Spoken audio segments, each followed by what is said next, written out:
Hello बच्चों, चलिए प्रश्न को देखते हैं। प्रश्न है, फॉर्मिक अम्ल से निम्नलिखित कैसे प्राप्त करेंगे, समीकरण दीजिए। फॉर्मेमाइड। तो बच्चों हमें फॉर्मिक अम्ल से फॉर्मामाइड ज्ञात करना है। तो चलिए बच्चों, इस प्रश्न की मुख्य अवधारणा की अगर बात की जाए तो इस प्रश्न की मुख्य अवधारणा होगी मुख्य अवधारणा।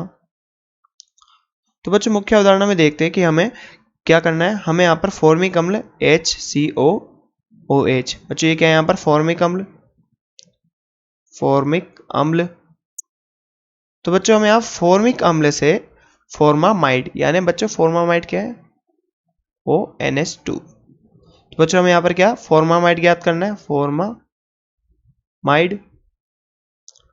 तो बच्चों हमें फॉर्मामाइड ज्ञात करना है। तो बच्चों सबसे पहले हम क्या कराएंगे यहाँ पर, इसकी सबसे पहले चरण में हम इसकी अमोनिया के साथ अभिक्रिया कराएंगे। तो बच्चों अमोनिया के साथ अभिक्रिया कराने के बाद हमें मिलेगा यहाँ पर अमोनियम एसीटेट। अब क्या करेंगे बच्चों, हम जो अमोनियम एसीटेट हमें मिला है उसको हम हीट करेंगे, उसका आसवन करेंगे। तो बच्चों यहाँ पर उसको हीट करेंगे या शुष्क आसवन करेंगे उसका, बच्चों शुष्क आसवन। तो चलिए बच्चों इस प्रश्न की रासायनिक समीकरण, इस प्रश्न को रासायनिक समीकरण के द्वारा देखते हैं। इसकी रासायनिक समीकरण क्या हो सकती है बच्चों। यहाँ सबसे पहले हम बात करते हैं फॉर्मिक अम्ल की बच्चों। तो ये क्या है यहाँ पर फॉर्मिक अम्ल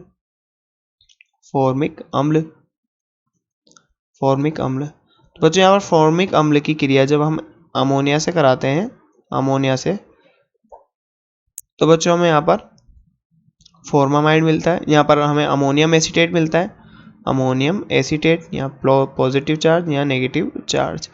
बच्चों जब हम इसको गर्म करते हैं, शुष्क आसवन करते हैं बच्चों, इसका शुष्क आसवन।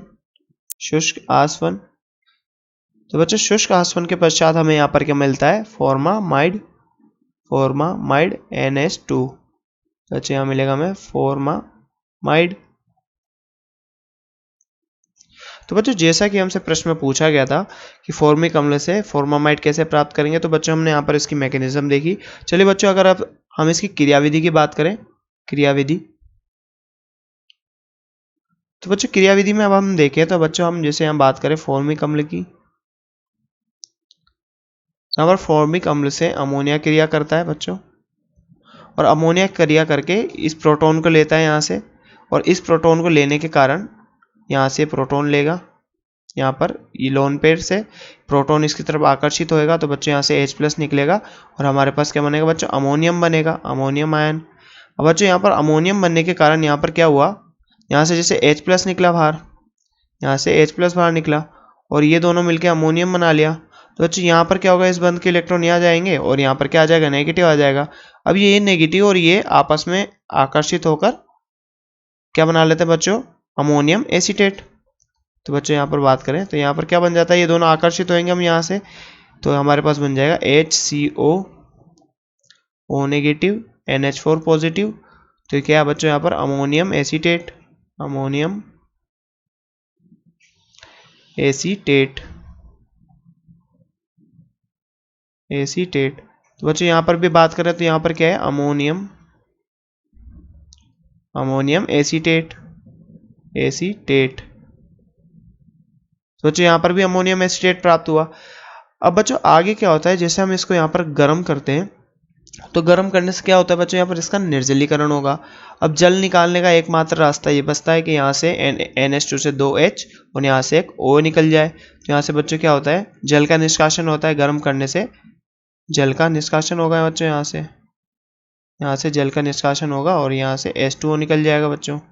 H2O की अगर बात करें तो यहाँ से बच्चों हमें H2O प्राप्त होगा, यहाँ से ये O, यहाँ से 2 हाइड्रोजन, यहाँ से NH2, मतलब तो ये बच्चों यहाँ से जल का अणु निकला। तो यहाँ पर क्या बचेगा बच्चों, तो यहाँ पर बचेगा हाइड्रोजन एक।